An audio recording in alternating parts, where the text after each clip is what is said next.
Hello, my name's Eric Jesse. I will be talking to you about methods, specifically methods used to teach social studies. Uh, Let me share my screen quick. Okay, as you can see, there's a variety of different methods you can use to teach social studies. These are some of the most important ones that I found while doing some research today. First and foremost, using a PowerPoint lesson that can greatly benefit students. It really gets them interested. It gives them the opportunity to see certain pictures, maps, and videos of different time periods. When a lot of visual learning gets done, especially in social studies, since it's all history, just seeing how things were maybe during a specific event, a specific time period can really work wonders for having students engaged and interested. Another one that can also be talked about as a visual aid is field trips. Field trips are some of the most important parts of social studies learning. Field trips are obviously trips that school districts offer to enhance or supplement the educational experience of students. And field trips are something that kids are always going to remember. So having good, high quality field trips as a part of social studies is a way to get them engaged and interested as well. Another one is to combine with other subjects. This can be simply done. It doesn't have to be anything crazy, but this can increase interest by combining elements from social studies plans with other classes.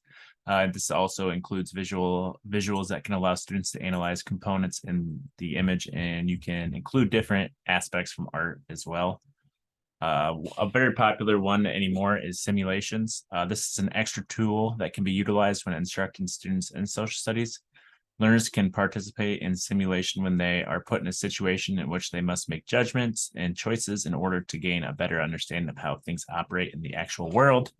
In social studies, this can be used a lot because pretty much anything that's happened in history resulted from a decision somebody made in a tough situation or a unique situation.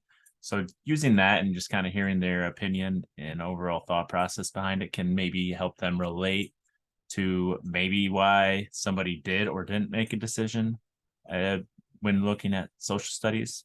The next one too, teachers can explain the content to students, and students can absorb the information by using their notes, by utilizing notes and or graphic organizers. Seeing that aspect can really benefit students as they can, put it from their minds on paper, and teaching them how to take high quality notes can also be that important. Next, discussions. Discussions are honestly probably the most important part of social studies. Having high quality discussions with the students can be important. Obviously, this needs to be super teacher led, but having kids that are willing to be engaged. You can't just rely simply on discussions. Kind of using some of the other things that we've talked about while discussing can be important aspect.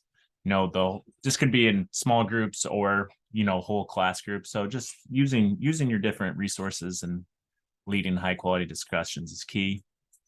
And then another one is projects. A lot of projects are completed within social studies.